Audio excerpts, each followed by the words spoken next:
За өнөөдрийн бичлэг дээр ад үзэгдэх зориг намын 1-р бүлэг дээр үндэслээд трама гэж юу юм бэ? Трамагаас салахын тулд яах ёстой юм бэ тухай ярилцах болно. За трама гэдэг чинь ер нь бол энгийн үгээр бид нэр одоо урд нь авч ирсэн ямар нэгэн сэтгэлийн шарахыг трама гэж нэрлэдэг байгаа шүү дээ, тий. Тэгээд яг тэр сэтгэлийн шарах авч ирсэн үйлдэл төстэй үйл явц болох юм бол тэр үед мэдэрч ирсэн аимшигын мэдрэмж өвдөлтүүдэд дахин мэдрээд ахыг ер нь бол трама гэж нэрлэж байгаа, тий. За гэхдээ ад үзэгдэх зориг номыг уншаад миний хувьд болохоор трама гэдгийг ингэж тодорхойлсон. Яг энэ ном дээр трама гэж бол ийм зүйлийг хэлнэ гэж бичээг байсан ч гэсэн миний хувьд болохоор уншснаа одоо хураангуулад бол трамаг ингэж тодорхойлсон байгаа. Трама гэдэг нь ертөнцийг үзэх буруу үзлийг трама гэж нэрлэнэ.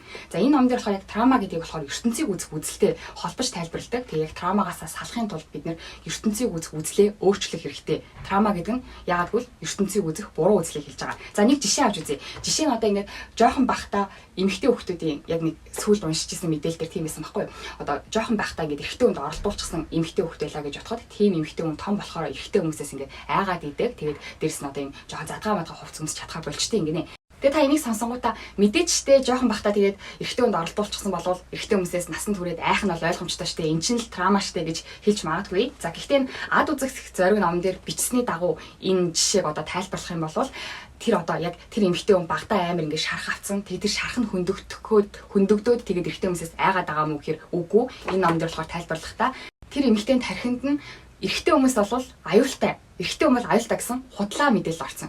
Одоо эрэгтэй хүмүүсийг үзэх үзэл нь буруу тийм ертөнцийг үзэх үзэл орсон гэсэн үг шүү дээ, тий. Харин тэгтэл амьдрал дээр болохоор бүхий л эрэгтэй хүмүүс бол аюултай биш. Зүгээр л одоо тийм бүхий л эрэгтэй хүмүүс донд аюултай хэсэг бүлэг хүмүүс байгаа л гэсэн үг шүү дээ, тий. Тэгтэл нөгөө эмэгтэй маань эрэгтэй хүн бол аюултай гэсэн ертөнцийг үзэх буруу үзэлтэй болчихсон учраас бүхий л эрэгтэй хүмүүсээс ингээд төлөөд идэг гинэ. Тэгэхээр яг тийм эмэгтэйг одоо эмчлэхтэй болохоор тэр эмэгтэйд мэдээж таныг оролцсон залуу бол муу хүн гэдэг нь бол ойлгомжтой. Энэ бол муу хүн. За гэхдээ хорвоо дээрх бүхий л эрэгтэй хүмүүс яг адилхан биш шүү гэж хэлдэг. Тэгээ яг энэ хорвоо дээрх бүхий л эрэгтэй хүмүүс адилхан биш шүү гэдэг тэр бодит үннийг яг хэрвээ тэр эмэгтэй хүлээж авах юм бол ингээд трамагийнх нь эмчилгээ нь эхэлдэг юм гинэ.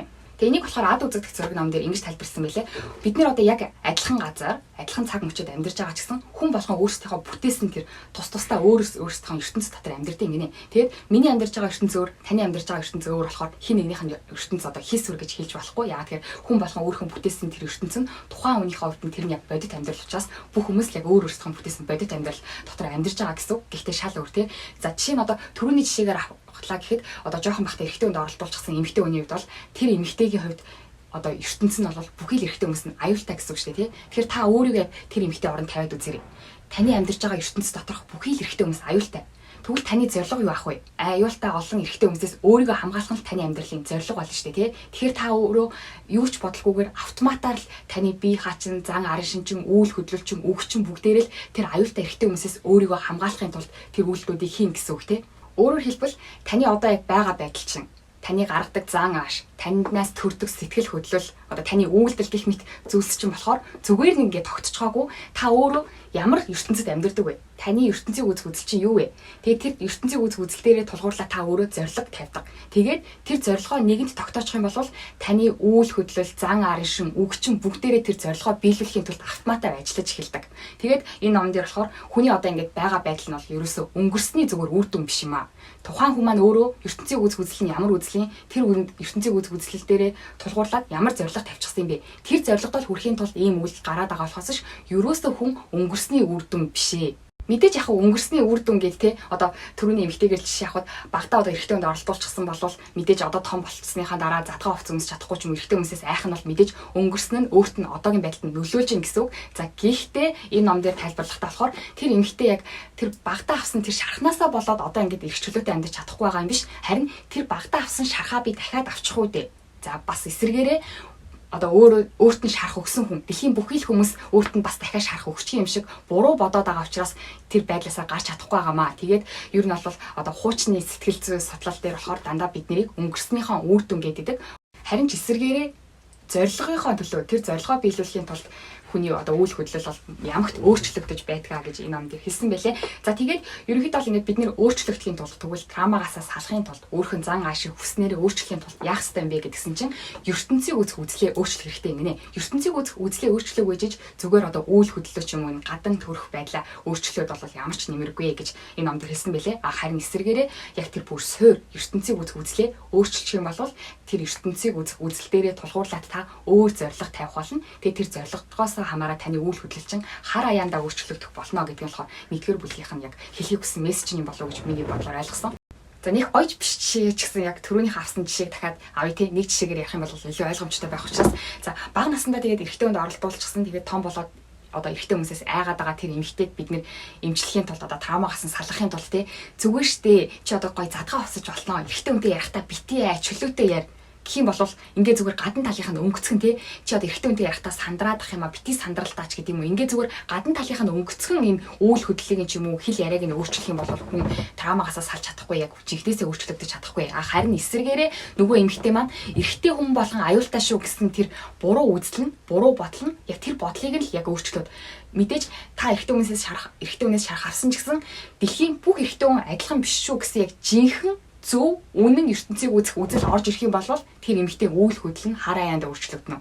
За бодоод үзье л да тий. Жишээ нь ингээд миний амьдарч байгаа ертөнцийн бүх эрэгтэй хүмүүс аюултай гэж боддог байсан чинь миний амьдарч байгаа ертөнцид 1-2 эрэгтэй аюултай хүн байж магадгүй ч гэсэн бүх хүмүүс нь тийм аюултай биш юм биш үү гэд бодчихлоо. Тэрэндээ бүр итгэжлээ. Тэгэд яг энийг хүлээгээд авчих юм бол нөгөө эмэгтэй маань хар аяандаа л эрэгтэй хүнтэй ярихдаа айхаа уйлдаг ч юм уу сандрахаа болох ч юм уу тий одоо жоохон задгаа уцсан зүмсгтэй айхаа болно шүү дээ тий. Тэгтэл яг энэ тэр бүр суур ертөнцийг нь үзэх үзлийг нь өөрчлөө гэж чи чөлөөтэй байлтаа гэдэг юм бол нэмэргүй шүү дээ тий. Тэгэд энэ номон дээр болохоор бид нэр бол яг траумагаа эмчлэхийн тулд яг тэр ертөнцийг үзэх үзлээ өөрчлөх хэрэгтэй. Ягаад гэвэл хүн гэдэг амьтан бол өнгөрсний үр дүн биш ямар нэгэн зорилго тавьчих юм бол тэр зорилгоо биелүүлэхийн тулд автоматар одоо далд ухамсар шууд автоматар ухамсаргүйгээр тэр зорилгын төлөө явдаг. Тэгвэл тэр зорилгоо яаж тогтоод юм бэ гэхээр та ямар ертөнцид амьдарч байгаа юм бэ? Тэр ертөнцөд тааруулаад бид нэр зорилгоо тогтоодог. За өөр мөнгөтэй холбоотой жишээ авч үзье тий. Одоо бидний амьдарч байгаа капитал нийгэм, хөрөнгөтний нийгэм чинь бол ер нь бол өдөр болгон нийгэмдэр одоо хэрэглэгдэж байгаа мөнгөний хэмжээ бол өдөр болгон өсөж байгаа шүү дээ тий. Жишээ нь одоо та мөнгөөрөө нэг байшин барьлаа гэхэд та нэг байшин бариулчлаа гэхэд нийгэмдэр байшин гэсэн шинэ хөрөнгө гарч ирж байна. Тэгсэн хэрнээ тэр байшинг бариулахдаа байшинг бариулахад орсон мөнгө чинь алга болоо гэж тий барилгагч нарын керманд орсон барилгын материал зарж байгаа хүмүүсийн керманд орсон гэх мэтчлэнгээр тэр танд байсан мөнгө чинь хэвэндээ бусд хүмүүст очичихсан хэрнээ танд дахиад нэг байшин гэсэн нэг хөрөнгө гараад ирж байгаа гэдэг чинь бидний амьдарч байгаа капитал нийгэмд өдөр болго ингээд ер нь бол мөнгө нэмэгдэж байгаа гэсэн үг шүү дээ тий. Тэгэд ийм нийгэмд амьдарч байж бидний тарих болохоор мөнгөтэй хүмүүс бол муу хүн. Мөнгө бол ховор. Мөнгөө үрчих юм бол байхгүй болчих гэдэг юм уу? Одоо капитал нийгмээс өмнөх нийгэмд, капитал нийгмээс өмнөх нийгэм гэх юм бол одоо чинь эд баялаг бол газар байсан тий. Газар гэсэн яг юм хязгаарлагдмал зүйл ах юм бол би их газар авах тусам бусад хүн газаргүй болж байгаа учраас жинхэнэ баян хүмүүс нэг нь баян болох тусам нөгөө хүмүүс нь ядуурж байгаа гэсэн үг шүү дээ тий. Тэгтэл бид нар одоо өнөөдрийн бидний амьдарч байгаа нийгэм болохоор капитал нийгэм. Нийгэмдэр бидний амьдарч байгаа нийгэмдэр бол өдрөөс өдөрт мөнгө бол нэмэгдэж байгаа ийм нийгэмд амьдарч иж нөгөө тэр капитал нийгмийн өмнөх хязгаарлагдмал баялагтай байсан үешгээ сэтгээд баян хүмүүсийг хараад эдгээр ч өстө хулгаач эдгээр ингээ баяжаад байгаа учраас бид нар ядуураад байгаа ч гэдэг юм уу ингэж хэрэг буруу боддог байлаа гэж бодъё л да тий ийм ихтгэл үнэмшилтэй таны ертөнцийг үзэх үзэл чинь таны ертөнцийг үзэх үзэл таны амьдарч байгаа ертөнцид чинь баян хүмүүс бол муу хүмүүс гэсэн тийм ертөнцийг үзэх үзэлтэй гэж бодъё л да тэгсэн хэрнээ өөрөө баян болохыг хүсдэг байлаа. Тэгэх юм бол таны далд ухамсар чи яаж ажиллах вэ гэхээр та үнэхээр баян болохыг хүсэж байгаа ч гэсэн таны далд ухамсар чинь таны амьдарч байгаа ертөнцид чинь таны амьдарч байгаа ертөнцид баян хүмүүс бол муу хүмүүс учраас та ухамсаргүйгээр баян хүмүүсийг харахаараа уурлна. Тэр хүмүүсээс ерөөсөө суралцъя гэж бодохгүй. Дээрэс нь та сонголт хийх болгондоо өөрийгөө ядуу болгох сонголтуудыг хийн гэсэн үг. Ягаад гэхээр та баян болчих юм бол таны амьдардаг ертөнцийн чинь баян хүмүүс муу юм шүү дээ тий. Тийм учраас таны далд ухамсар чинь аль болохоор таныг муу хүн болохгүй, сайн хүн болгохын тулд таныг аль болохоор ядуу байлгах сонголтуудыг хийнэ гэсэн. За тэгэхээр яг энэ траума гэдгийг болохоор одоо заавал ингээд хүүхэд наснда авчихсан тийм шарахаар хязгаарлахгүй яг бидний тархин дотор байгаа хэрвээ буруу мэдээлэл гэж үзэх юм бол траума гэдгийг яг юм шарахаар биш маш олон зүйлээр тий. Жишээ нь одоо юм мөнгийг харах үзэл ер нь ертөнцийг үзэх үзэл нь юу юм бэ гэдгээр энэ ном дээр тайлбарлаж өгсөн бас маш сонирхолтой байсан. Тэгэхээр яг та бас өнөөдрийн бичлэгийг үзэж дуусныхаа дараа одоо надад ямар юм сэтгэлийн шарах байна гэж бодхоос илүүгээр надад ямар юм буруу ертөнцийг үзэх үзлүүд байна. Би яагаад ингэ зарим тохиолдолд гинт ингээд одоо баян хүмүүсийг харахаар хэрэг уурлаад идэг болов би мөнгийг үзэх үзэл маань миний ертөнцид бол мөнгө бол муухай зүйл гэсэн үг болчих шүү дээ тийм бол таны далд ухамсар чинь тэр мөнгө таныг аль болохоор мөнгөтэй болохгүй байхын төлөө ажиллана гэсэн үг. Тэгэхээр таны амьдарч байгаа ертөнц чинь ямар ертөнц вэ? Та ертөнцийг юу гэж хардаг вэ? Та ертөнцийг харахтаа дэлхийд бол маш гайхалтай амьдарч болохоор сайхан газар хүмүүс бол дажгүй гэж хардаг уу? Аль эсвэл хүмүүс бол новш гэж хардаг уу? Хэрвээ энэ ертөнцийг та муухай гэж хардаг байх юм бол таны далд хумсарчин автоматар энэ муухай ертөнцөөс таныг өөрийгөө хамгаалахын тулд ажиллана гэсэн үг шүү дээ, тийм учраас энэ номон дээр болохоор яг бид нар бол өнгөрсний үр дүн бишээ. Өөрийнхөө зан аашийг үйл хөдлөлөө өөрчлөхийн тулд бид нар ертөнцийг үзэх, үзлээ өөрчлөхгүйгээр өөрчлөх боломжгүй гэдэг. Энэ номон дээр болохоор хоёр хүн ингээд мэтгэлцэж байгаа хэлбэрээр бичигдсэн байгаа байхгүй. Тэгээ нэг нь болохоор яг одоо хүн болгон өөрчлөгдөх боломжтой. Бид нар бол өнгөрсний үр дүн бишээ. Бид нар бол өнөөдөр шууд ингээд аз жаргалтай амьдрах боломжтой. Өнгөрсөн хугацаанд ямар амьдралаар амьдсан хинт ч хамаагүй одоо яг аз жаргалтай амьдрыг яа гэж шийдэх юм бол аз жаргалтай амьдрах боломжтой. Гэхдээ тэхийн тулд бид нэр эхлээд ертөнц бол маш дайжгүй гэсэн ертөнцийн үзэх үзэлтэй болох хэрэгтэй.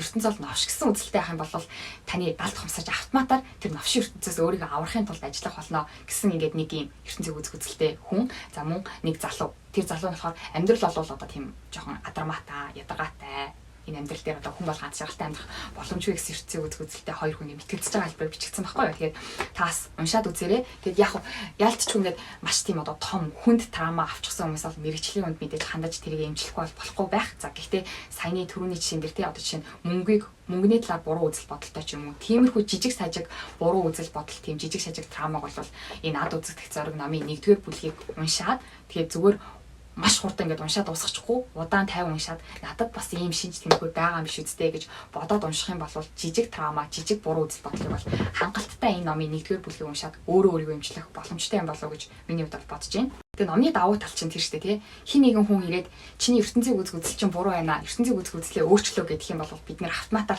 нөгөөнөөс өөрийгөө хамгаалахыг хичээж шүү дээ тий. Гэтэл ном чиний ертөнцийн үзэл чинь буруу юм шүү гэд ном хэлэх юм бол бид номтой хэрэлдэхгүй шүү дээ тий. Яг ганцаараа ингээд уншаад би нэрээ миний ертөнцийг үзэх үзэл арай буруу юм шиг үстэй.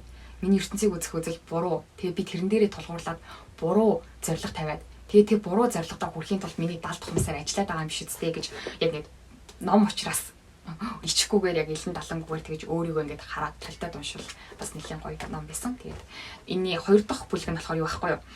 Бүхий л асуудал бол хүн хоорондын харилцаанаас эхэлдэг гэдэг. Тэгээд бас яг энэ дээрээ ч гэсэн хүн хоорондын харилцаанд яагаад бид нэгээд бусад хүмүүсээс шархаваад байгаа юм бэ гэхээр бусад хүмүүс бол намайг шархлуулна, бусад хүмүүс бол новш гэсэн үзэл баримталтай учраас бусад хүмүүс ингээд надад жоох юм хэлэхэд надлуу дайраад байгаа юм шиг ингэж эмзэглээд байгаа.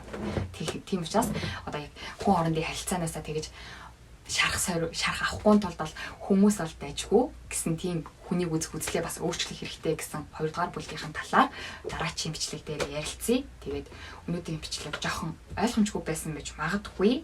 Тэгээд ойлгомжгүйсэн бол энэ номыг уншиж үзээрэй. Энэ ном бол нэг удаа унших юм бол маш ойлгомжтой ярина. 2-3 унших юм бол ойлгохоо болдог.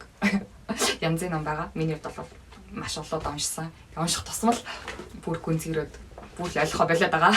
За тэгээд дараагийн бичлэгээр уулзъя баяр та.